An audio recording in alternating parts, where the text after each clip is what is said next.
읽겠습니다.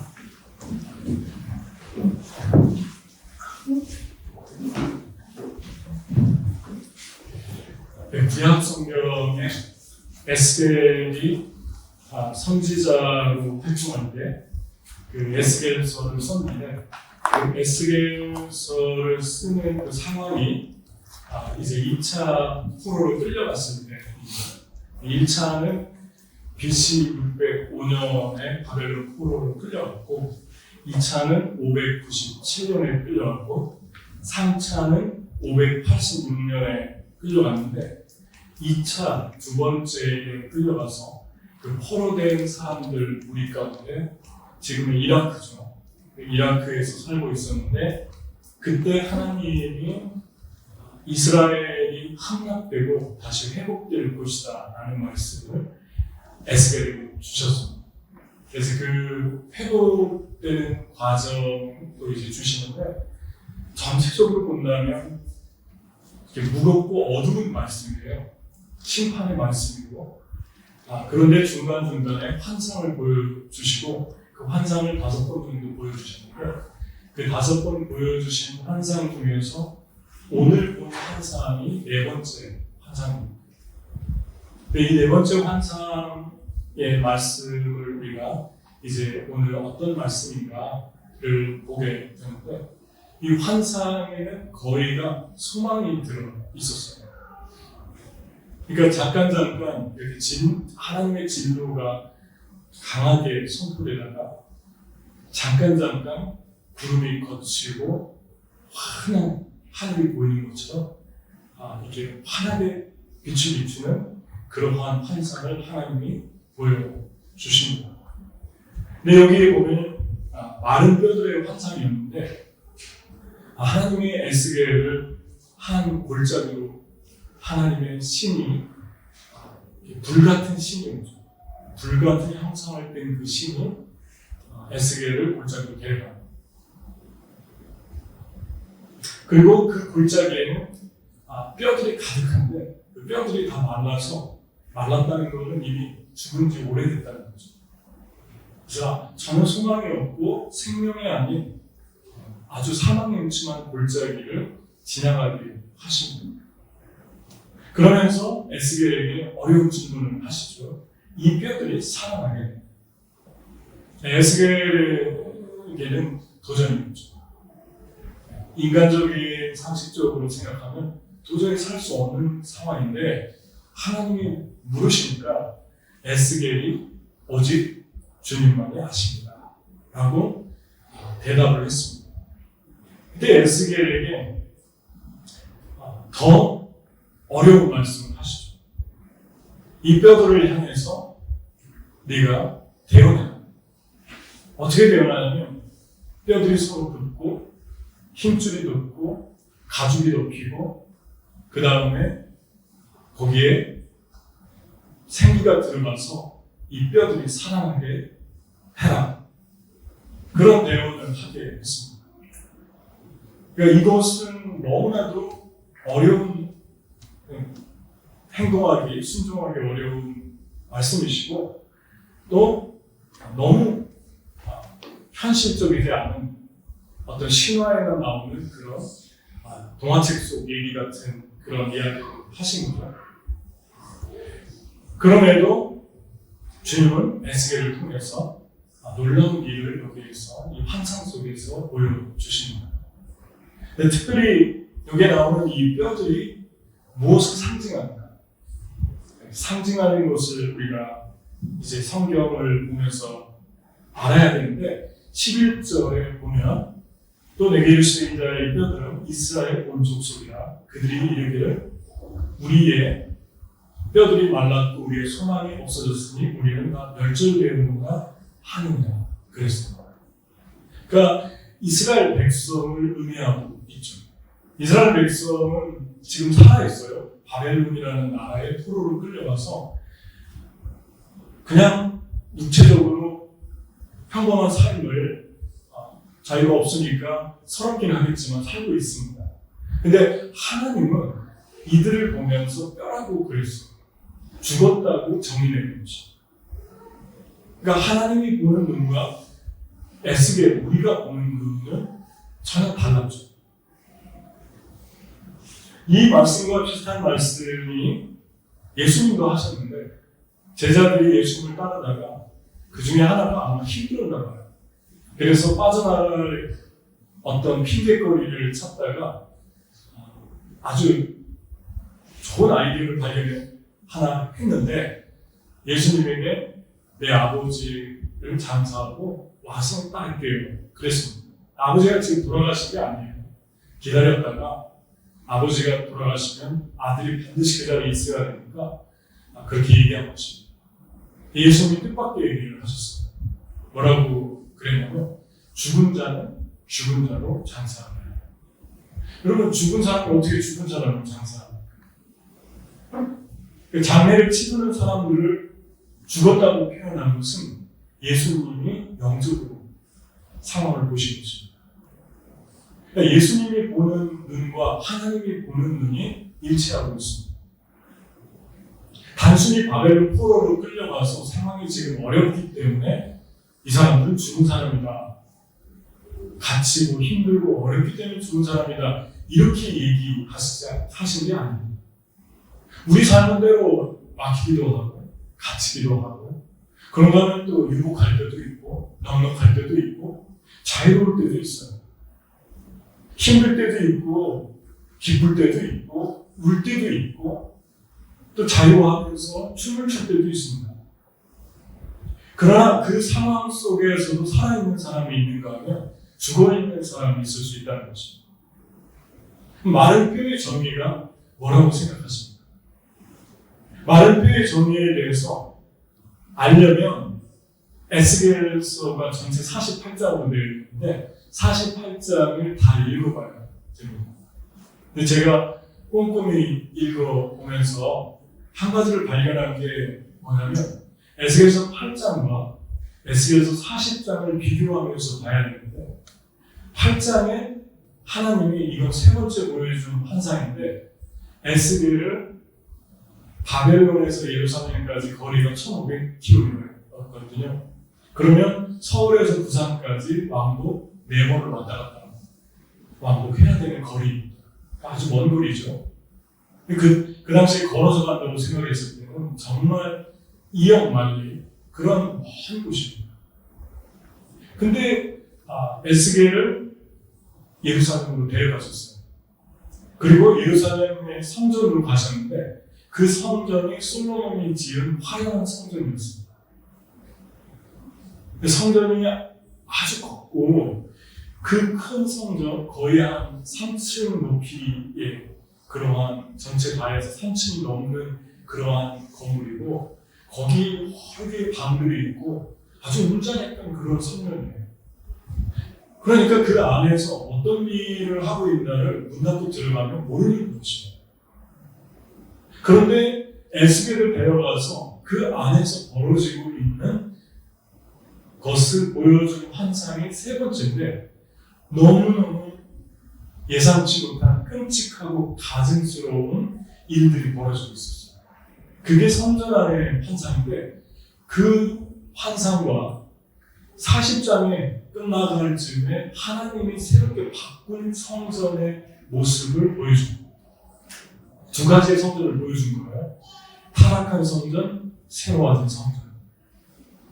그러니까 왜 마른 뼈들이라고 했냐면 이 성전 안에 4가지의 우상 숭배를 하고 있었는데 그 첫 번째가 하나님의 번제단의 뜰을 번제단의 번제를 씹는 제물을 씹는 그 제단의 장소에 가증한 신상을 거기에다가 떡 이렇게 세워놓은 것입니다. 그것이 바로 여기 이 사진에 잠깐 보면은 이 사진을 제가 보니까 어떤 분이 사진을 잘 이렇게 올려놨더라고요. 그래서 여기 보면 이 성전 지금 이 부분을 말하는데 여기에 이 번제물을 씹는 이곳에 한 신상을 세워놨다고 그래요.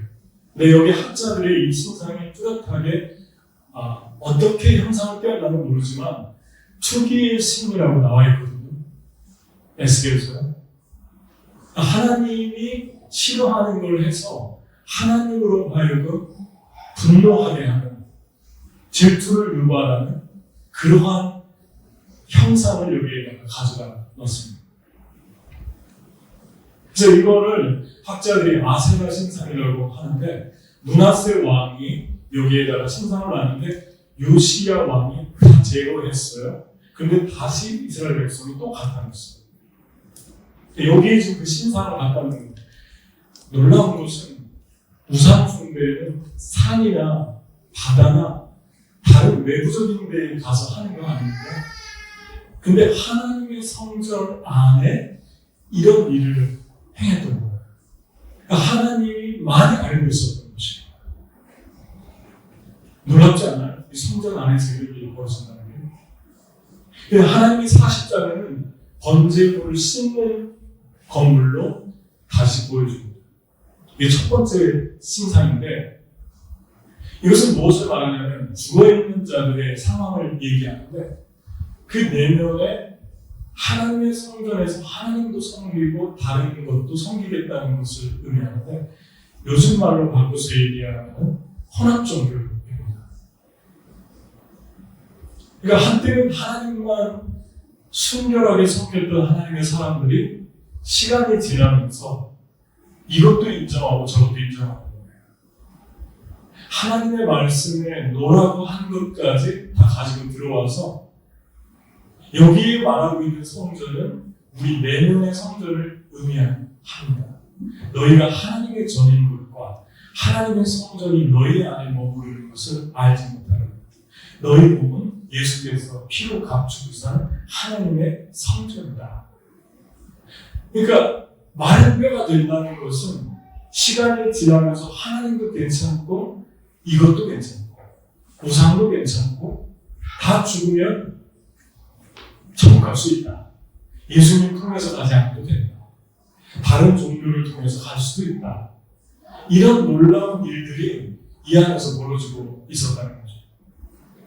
여러분, 저는 뉴욕에서 사역할 때 그 맨하탄을 걸어다니면서 우리가 교회를 보러 다닌 적이 있었는데요. 그때 많은 건물을 들어갔고 그 중에는 교회들도 많았어요. 교회를 들어가 보니까 놀라웠던 것은 건물은 멀쩡한데 들어가니까 그 교회 안에 요가 훈련을 하는 시간이 있는 거예요. 성도들을 대상과 세상 사람들을 대상으로. 그래서 벽에다 붙여놨어요. 몇 시부터 몇 시까지 요가를 한다. 여러분, 요가는 무엇입니까? 인도에서 온 힌두교에서 나온 엑서사이즈고, 그 요가에 깊이 들어가면서 자기 신을 부르면서 그들이 섬기는 어마어마한 신이 수천 가지 신, 수만 가지 신이 있는데 그 신의 주로 동물과 짐승들이죠. 물론 그 대표적인 신은 세 개, 죽음의 신, 그 다음 생산의 신, 그 다음에 또 하나, 남신, 여신, 그 다음에 쉬거라는 저주의 신, 세 개가 있어요. 그런데 그러한 가증스러운 것들을 이 운동이라고 하는 아름다운 포장을 통해서 그들의 영을 사냥하면서 깊은 기도 가운데로 데리고 들어가는데 죽어 있으니까 괜찮다는 거예요. 운동이니까 괜찮다는 것입니다. 이러한 일들이 맨하탄 성전 안에 있었던 것을 우리 형제들하고 지금 같이 봤죠. 멀쩡한 교회인데 팔아가지고 옷가게가 돼 있고, 그리고 심지어는 나이트바가 돼 있고, 아주 근사한데 겉으로 볼 때 고풍적이고, 또 어떤 곳은 박물관이 되어 있어요. 그래서 관광객들한테 24시간 오픈하고 관광객들이 들어가면서 거기에다 막 돈도 내고, 교회에 성도가 없으니까 그렇게 교회를 유지하는 거예요.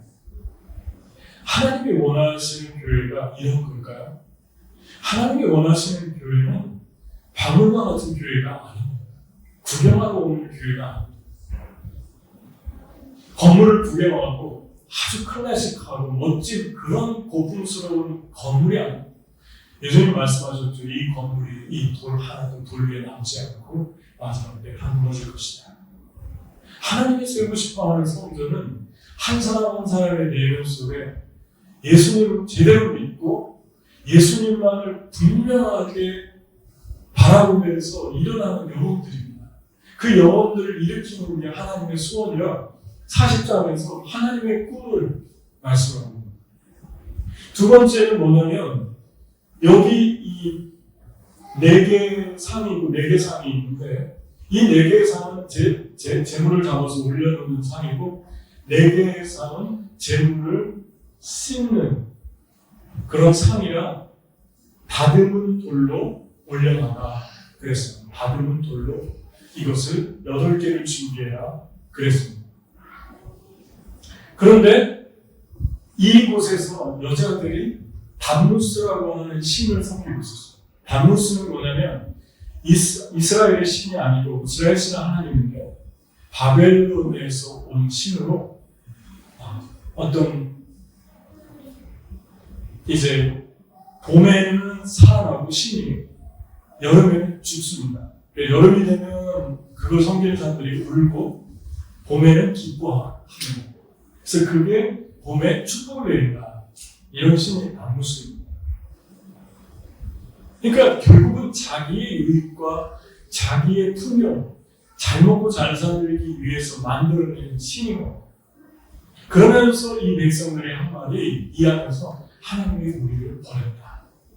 하나님이 버렸기 때문에 이 나라가 포로로 끌려가고 어려워졌으니까 다른 신도 섬겨보자.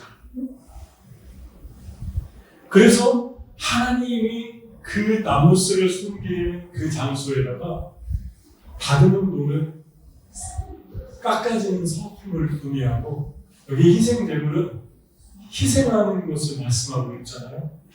예수님의 희생과 헌신을 말하는 그걸로 다시 바꿔냈습니다. 여러분 이 8가지의 사항으로 주님이 우리의 영혼을 바꾸셨어요. 그리고 우리의 영혼이 번제물은 헌신을 의미하고 다듬은 돌은 인격을 의미하는데 그렇게 주님 앞에서 계속해서 다듬어가고 나를 돌아보고 계속해서 나누고 또 계속해서 어려운 사람들을 돌아보는 희생 가운데 들어가기를 원하는데 그런 것들을 하지 않는 것입니다. 정반대로 사단이 우리의 내면의 성전을 바꿔놓은 것입니다. 이렇게 타박되는 것이 이 시대의 담무스가 탐욕과 정욕의 신입니다.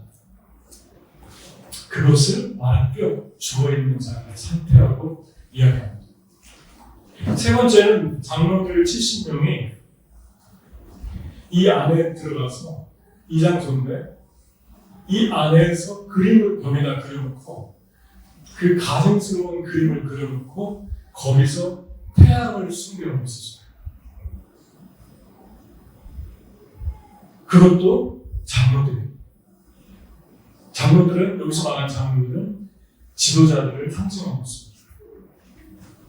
지도자들이 깨어서 영혼들을 지키고 영혼들을 이제 돌아보면서 그 영혼들이 지금 하나님 앞에서 온전히 서 있는가 그러한 삶을 이제 살아가야 하는데 정반대의 삶을 여기서 살고 있는 것을 우리가 만나게 됩니다. 여기 70명의 장로들이 있는 곳에다 이곳에는 갈고리, 번제물을 이렇게 갈고리로 들어서 이렇게 드는 갈고리를 매달았습니다. 바꾼 거죠. 이게 40장에 하나님이 바꾼 성전을 의미합니다. 여러분 그림을 그렸다는 건 뭘까요? 문신처럼 우리의 영혼 안에 사단이 그림을 새겨놓는데 절망과 낙심과 우울과 좌절, 세상에 좋지 않은 그런 그림들을 인을 치듯이 그렇게 그리고 싶어 합니다. 계속 내 인생은 이런 그림으로 이미 그려졌어라고 하는 악한 운명론으로 우리를 데려가서 믿기를 원합니다. 주님께서는 우리의 영혼에 갈고리를 걸었다. 그 자리에 바꿔진 성경인데 우리의 영혼이 하나님께만 고정시키고 갈고리를 고정시키고 이 땅에 있는 영혼들을 하나님께로 연결해주는 그러한 삶을 살아가기를 원하신다는 것이죠. 바뀌어진 성경이죠. 그 다음에 또 하나 보여준 마른 뼈들의 상황은 25명의 제사장들인데 이 25명의 제사장들이 등을 돌리고 하나님께로부터 등을 돌리고 거기서 우상을 숭배하는 모습을 보여줍니다. 그러니까 여기서 이 안에서 지금 이게 오픈되어 있지만 여기가 지금 벽을 뚫어서 보여주는 거예요. 이 벽으로가 이게 겉에가 다 씌운되어 있는데 하나님의 벽을 무너뜨리고 그 안에서 이 조그마한 밀실에서 행해지고 있는 이런 일들을 보여준 것입니다. 여기에 두 번째 그림을 보면 이 25명이 하나님께 등을 돌렸다라고 하는 것은 배반을 의미하는데 이중적인 삶을 의미합니다. 겉으로 볼 때는 사람들을 인도해서 하나님께로 예배드리러 나가지만 사람이 보지 않는 세상에 나가서는 온갖 정욕과 죄악의 이중적인 삶을 살아가는 게 제사장들의 삶이었다고 얘기를 하면서 이 엄청난 일들을 폭로시켜 줍니다. 그러니까 여러분 등을 돌린 거에 대해서 특별히 우리가 좀 생각을 해보면 이 등을 졌다는 말이 에스겔서 33장에 나오는데 좀 더 구체적으로 무슨 뜻인가 33장 30절 33절에 이런 말이 있습니다. 인자야 내 민족이 단 곁에서와 직문에서 너를 응원하며 각각 그 형제를 더불어 말하며 이르기를 자 가서 여호와께로부터 무슨 말씀이 나오는가 들어보자 하고 백성이 모이는 것 같이 내게 나오면 내 백성처럼 내 앞에 앉아서 내 말을 들으라고 그대로 행치 아니하니 이는 그 입으로는 사랑을 나타내고 마음으로 미혹을 쫓으냐 그들이 너를 음악을 잘하며 고운 음성으로 사랑의 노래를 하는 자같이 여겼나니 내 말을 듣고도 주행치 아니하거니와 그 말이 응하리니 응할 때에는 그들이 한 선지자가 자기 가운데 있었던 줄을 알리라. 그러니까 하나님의 말씀을 전하는 에스겔에게 6가지 이중적인 반응을 했다는 겁니다. 그게 뭐냐면 당신은 참 말씀 잘 전합니다. 당신은 참 고운 목소리로 노래도 잘하네요. 그런데 그 마음에는 저는 하나님께로 말씀을 듣고 싶은 마음이 없었다. 이렇게 얘기합니다. 또 하나는 말씀을 들으면서 주행치 않았다. 또 하나는 자 말씀을 들으러 가자. 말씀을 들으러 가자 하는데 그들의 내면 속에서는 전혀 하나님에 대한 마음이 없다는 것입니다. 그런데 마지막 말씀이 아주 주님이 우리의 영혼을 터치하죠. 나중에 에스겔의 말이 성취될 때 너희는 그들 중에 한 선지자가 너희 중에 진실한 선지자 하나가 있었다는 것을 그제 알게 될 것이다. 그렇게 얘기합니다. 여러분 에스겔서를 잘 읽어보잖아요. 그러면 참 속임의 영들이 어떤 것인지를 폭로해 주고 있는데 가령 뭐 그런 얘기입니다.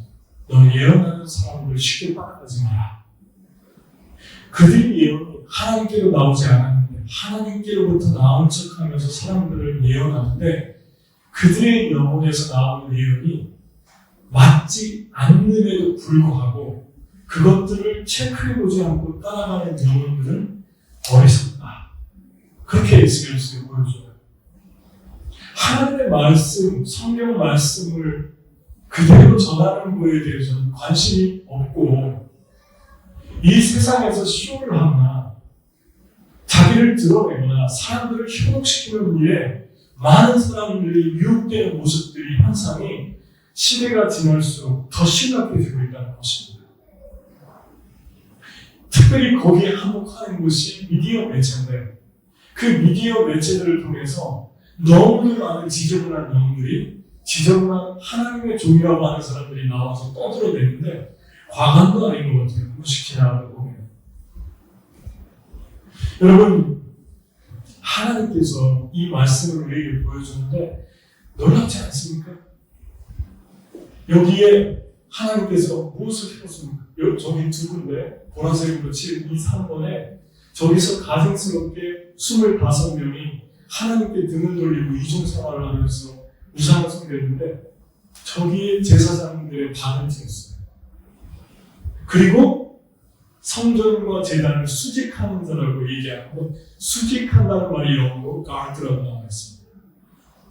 성전은 하나님께 드리는 헌신을 말하고 제단은 하나님께 드리는 심장을 의미합니다. 진실성. 그래서 하나님을 이중적으로 섬겼던 지도자들을 제일버리고 24시간 한 영혼 한 영혼이 하나님께 집중할 수 있도록, 진실한 마음으로 주님을 예배할 수 있도록 나가게 하는 깨어있는 수직하는 자, 가드하는 자를 위해서 내가 저기에다가 박을 찍고 싶다. 그게 40장의 박괴, 그 가증스러운 일을 행하던 제사장들이 있던 곳을 새롭게 바꾸고 치장한 새로운 성전의 모습이었습니다. 이렇게 해서 많은 뼈들이 어떤 것인가 4가지의 특성을 여러분과 제가 알게 됐어요. 하나는 가증스러운 장로들이 70명이 하나님께 나가고, 또 하나는 우상의 성전의 뜰에 우상을 세워서 혼합적인 종교를 만들고 혼미한 영으로 영혼들을 타락시키고, 나눔과 희생과 자기가 변화되어서 돌을 깎듯, 이렇게 깎인 돌을 깎듯 정교한 그 돌을 깎듯이 자기 내면을 깎는 일에는 관심이 없고, 그들의 영혼 속에서 어떻게 잘 먹고 잘 살까만 고민하는 그런 것들로 현혹하는 사람의 모든 괴기를 하나님께서 폭로시키면서 이게 마른 뼈다, 이게 죽어있는 생활이다 라고 얘기를 해준 것입니다. 제가 요즘에 계속해서 시리즈로 말씀을 전하고 있어요. 깨어남에 대해서. 하나님께서 그런 마음을 좀 주셨어요. 너와 이 땅의 영혼들을 깨우는 메시지를 계속 전하라는 말씀을 주셨습니다. 근데 여러분, 이 혼미한 영혼을 써주고 예수님으로부터 마음이 떠난 사람들의 갈고리가 되어주고, 정욕적인 사람들이 하나님께 제단으로 나올 수 있도록 그 영혼을 수직하고 지키는 사람, 하나님의 성품처럼 되고자 하도록 하나님의 사람들에게 열망을 심어주는 에피탄, 영적인 욕구를 심어주는 사람, 하나님께 헌신할 수 있도록 도와주는 그런 사람이 어떻게 우리가 될 수 있는가? 많은 분들이 살아나는 방법에 대해서 여기에서 성경에서 우리에게 4가지를 말씀하고 있습니다. 첫 번째는 37장 2절에 나와 있습니다. 하나님께서 에스겔을 골짜기로 데려가셔서 많은 뼈들을 보게 하셨죠. 하나님께서 여러분과 저의 영혼들을 깨우면서 동시에 사람들을 살리는 방법이 뼈들이 보이게 한다는 것입니다. 예수님과 하나님처럼 한 사람을 볼 때 영혼으로 보면 죽었나 살았나가 보이죠. 지금 힘줄이 돋고 있고 가죽이 덮이고 있고 생기가 들어간 상태인지 아니면 뼈들이 지금 들어맞고 있는 상황인지를 분별하게 된다는 것입니다. 그런데 우리 영적으로 죽어지면 우리의 내면의 거울이죠. 우리가 바라보는 것은. 우리가 보고 사는 것은 주로 우리의 관심사입니다. 우리 내면의 거울이 우리가 무엇을 보고 사느냐의 것들을 확인해 보면 되지 않습니까?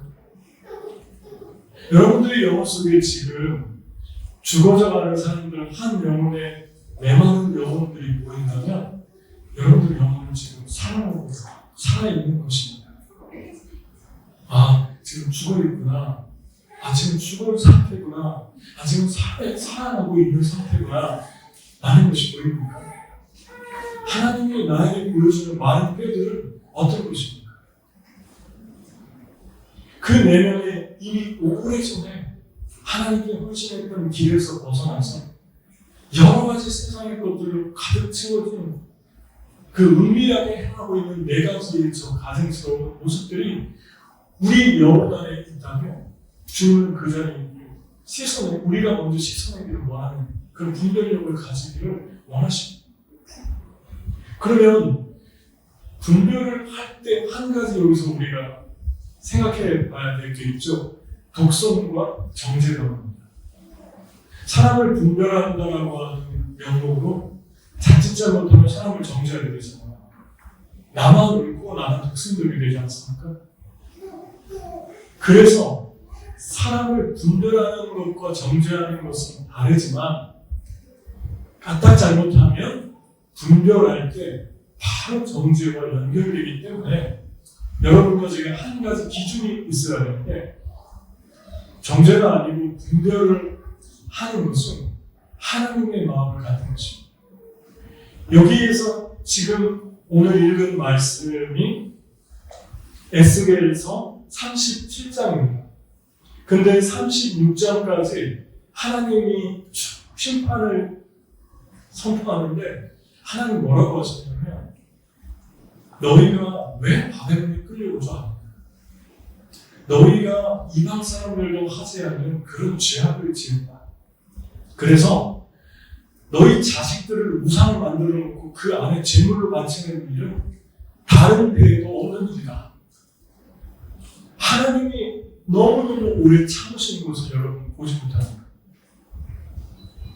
그분께서 그토록 참으면서 그냥 내버려둬도 그냥 죽은 상태로 영원히 저주받은 상태로 이렇게 내버려둬도 되는데 이유도 없고 조건도 없고 아무런 까닭 없이 갑자기 이제 38장에 37장에서 마른 뼈들을 보여주면서 살리라고 그럽니다.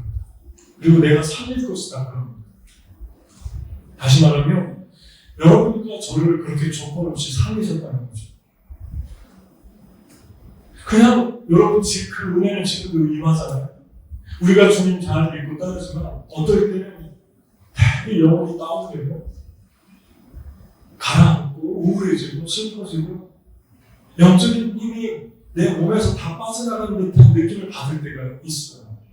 근데 놀라운 은혜는 하나님이 시편 23편 2절에 말씀하시는 것처럼 저가 내 영혼을 소생시키시고 자기 이름을 위하여 의의 길로 인도하시는구나. 갑자기 살게 해주신 거예요. 갑자기 내 영혼이 주님을 바라보면서 내 영혼이 다시 새로워진 거예요. 그 은혜가 어디서 온 것입니까? 하나님이 그냥 주신 거예요. 왜 주셨을까요?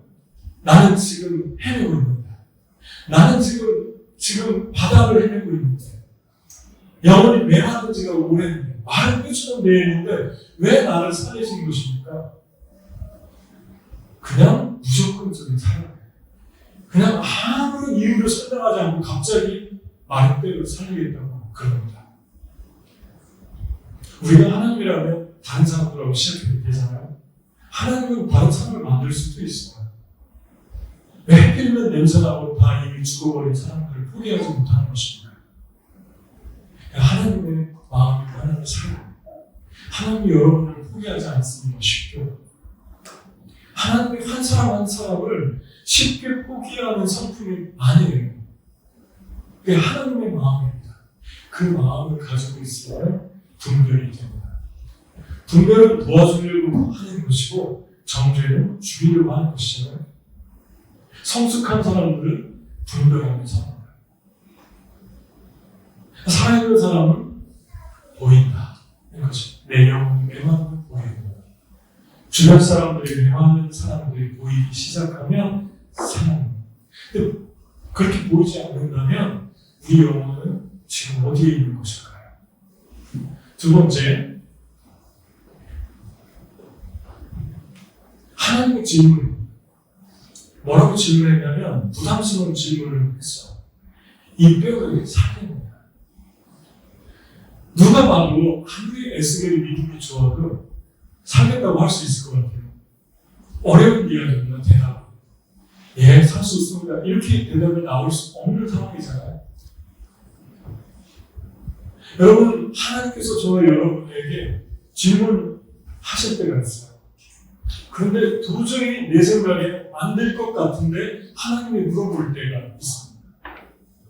그때 두 종류 반응을 할 수 있어요. 하나는 내 생각에 안 되니까, 내 생각에 이건 안 될 것 같으니까 하나님도 안 될 것 같아요. 못하실 것 같아요. 이런 대답을 할 수가 있고, 또 하나는 내가 볼 때는 안 될 것 같아요. 그런데 하나님은 할 수 있습니다. 나는 솔직히 고백해서 내 생각으로는 불가능해 보입니다. 하지만 하나님은 된다고 믿습니다. 라고 고백할 수 있는 사람들이 있습니다.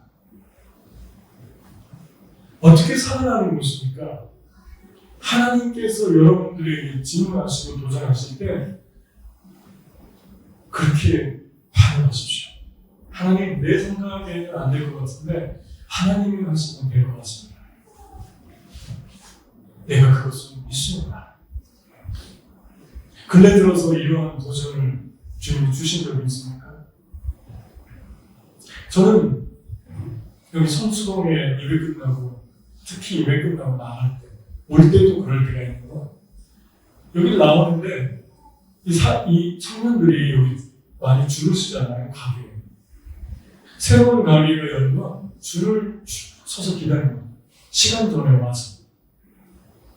그때마다 어떤 생각이 드냐면, 하나님 교회에 좀 나와서 줄을 쓰면 좋겠다.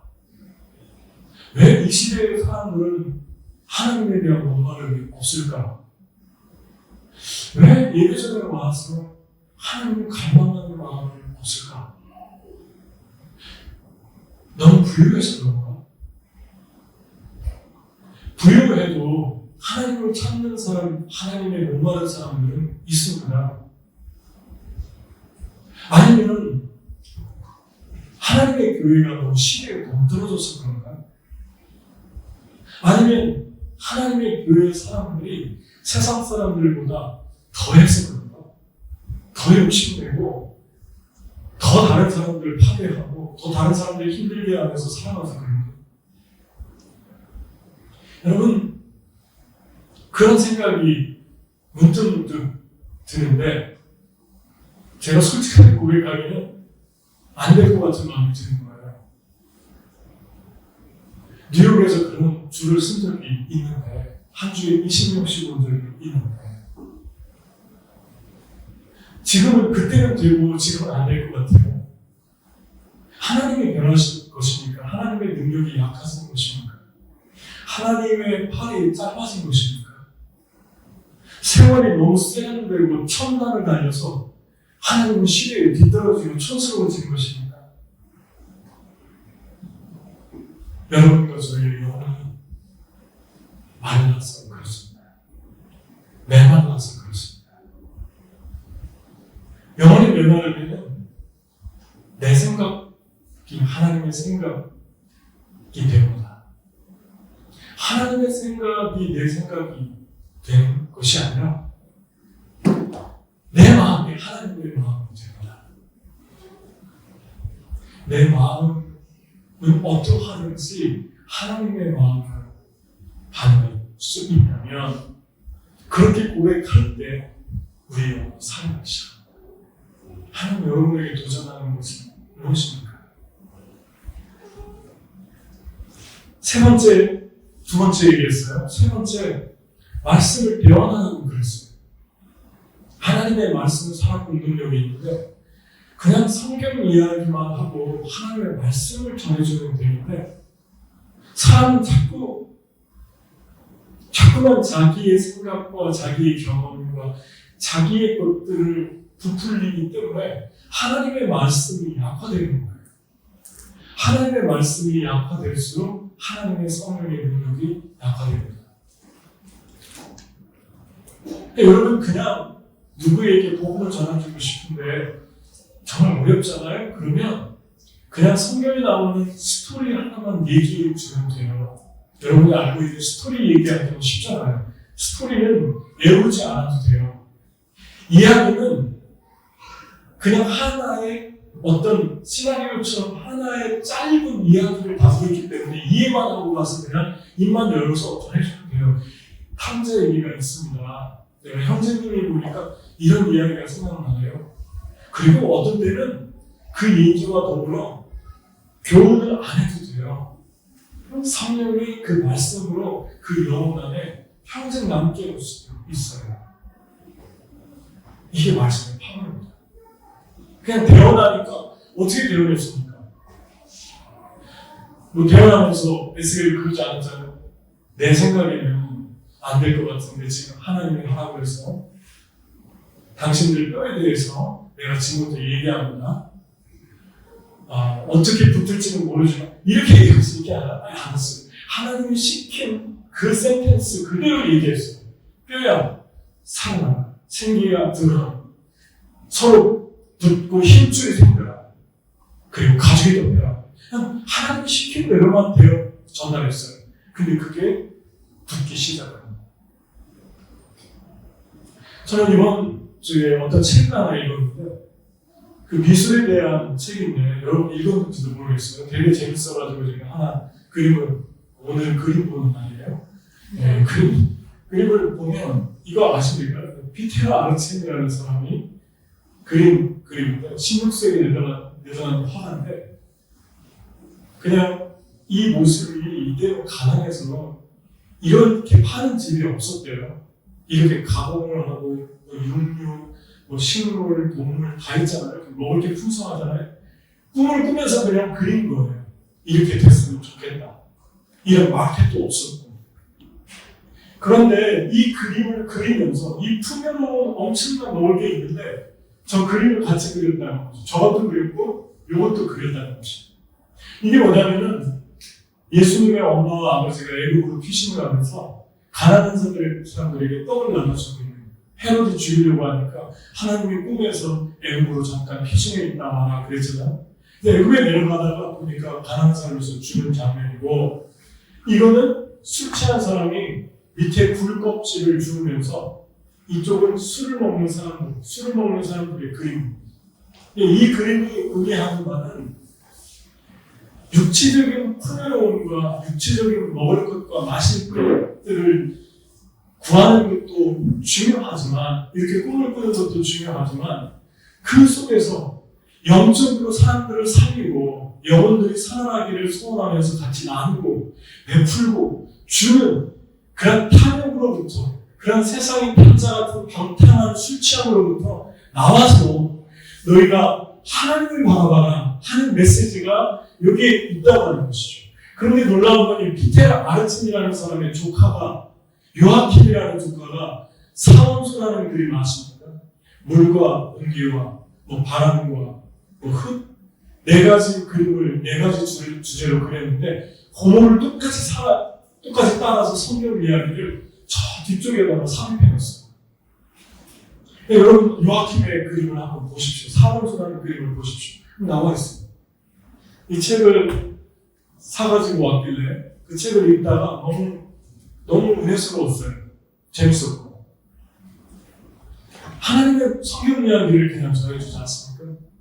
그대로 그냥 작품 속에 스며들잖아요.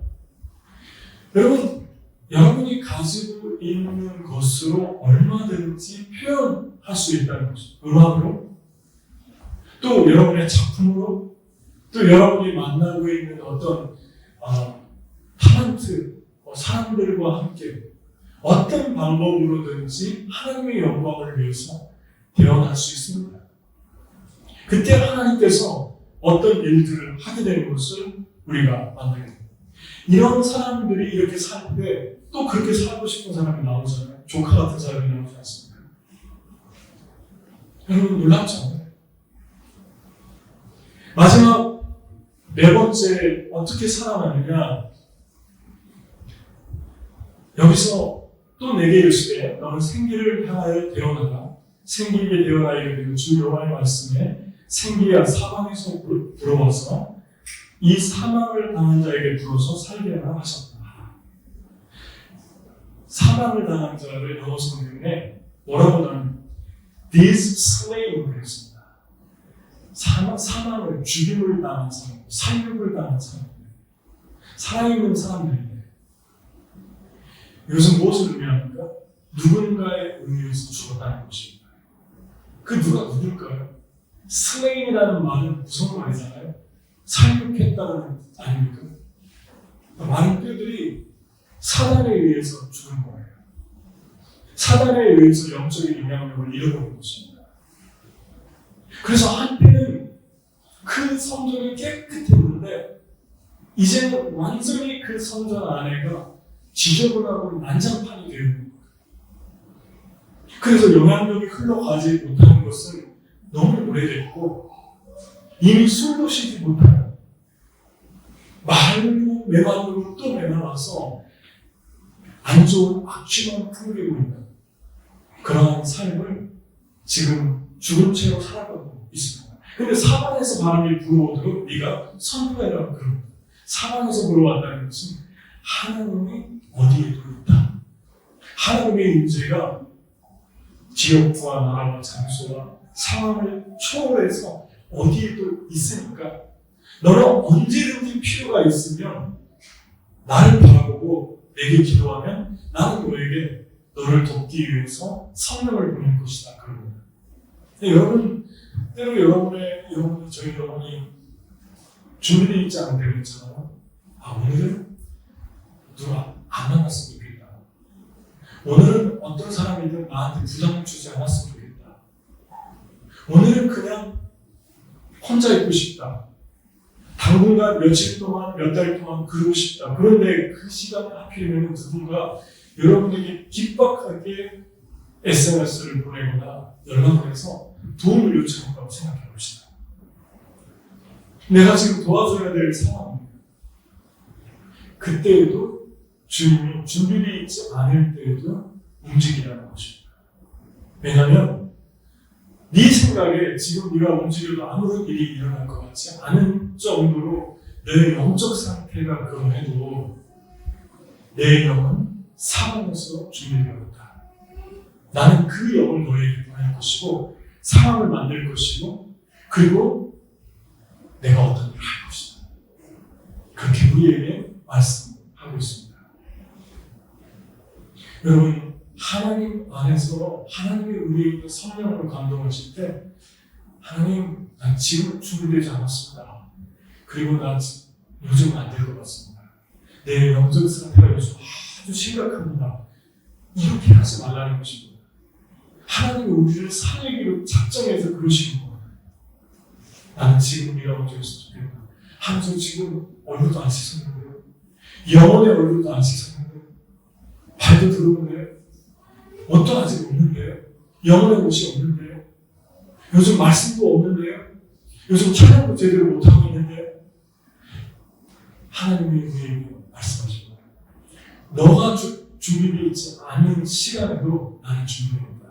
그게 사방에서 날아오는 생기의 역사였습니다.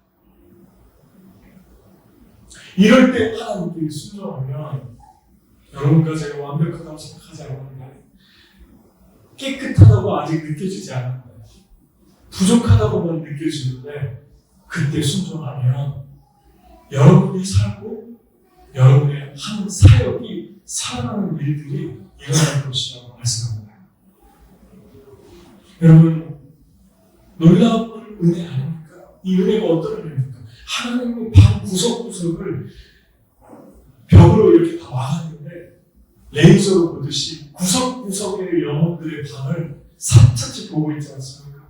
저는 이 말씀이 되게 위로가 됐어요. 왜냐하면 두 가지가 위로가 되는데 하나는 내 영혼이 이렇게 하나님 앞에 부족한 영혼의 방이 너무 많은데 하나님이 깨끗하게 바꿔주실 수 있구나.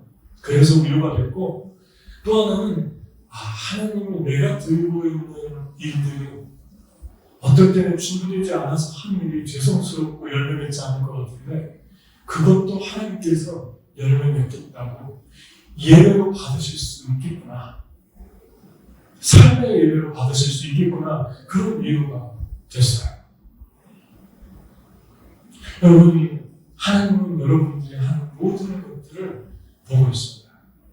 중심을 보고 있습니다. 아무도 보지 않는 그곳에서, 아무도 보지 않는 벽 속에서 여러분이 하나님 때문에 여러분을 내려놓고 하나님께 예배하듯 살아가는 것, 하나님은 불꽃 같은 눈동자로 벽을 통과해서 보고 있습니다. 하나님 앞에 힘이 나지 않습니까? 소망이 생기지 않습니까? 하나님도 더 하고 싶지 않습니까? 어떨 때는 아무것도 없는데 갑작스럽게 나에게 어떤 걸 요구할 때가 있습니다. 어떨 때는 우리를 정말 열악한 곳으로 보낼 때도 있습니다. 어떨 때는 메마른 땅에 홀려 있는 것처럼 막막한 상황에 거할 때도 있습니다. 그런데 그 속에서도 하나님을 생각한다면 소망이 생깁니다. 여러분, 하나님이 저 많은 뼈들이 스스로 이르기를 이렇게 얘기한다. 자기 스스로에게 우리는 말랐다. 우리는 멸절된다. 우리는 소망이 없다. 이게 뼈들의 특징입니다. 하나님이 얘기한 게 아니에요. 마른 뼈들이 자기가 자기를 향해서 얘기하는 부분이 세 가지입니다. 우리는 말라 비틀어졌다. 이미 죽었다. 하나님이 이제 나를 옛날에 쓰셨지 끝났어. 끝났다고 생각하는 거예요. 내가 없어도 되고 내 때는 끝났어. 두 번째는 소망이 아무것도 없어요. 소망이 하나도 없어요. 그렇게 맨날 얘기하는 거예요. 이 소리를 직접적으로는 안 하는데 하는 걸 들어보면 논지는 그 얘기 하나예요. 이분이 하는 얘기를 100마디 들어봤는데 소망이 없다는 거구나. 그 다음 우리는 멸절된다. 그래서 하나님이 죽었다고 정리합니다. 여러분은 어떻게 여러분이 스스로를 선포합니까? 이 세 가지 쾌락 우리가 혹시 있진 않아요? 우리 주님 안에서 주님 나를 보고 있다는 것, 답을 뚫어서 보고 있다는 것을 보면서 주님께 나아가기를 축복합니다. 하나님 우리에게서 보여주시는 것은 무엇인가? 주변의 많은 뼈들은 누군가? 내가 할 수 있는 하나님의 말씀의 대형은 무엇인가? 같이 기도하겠습니다. 이 시간에 함께 우리 기도할 때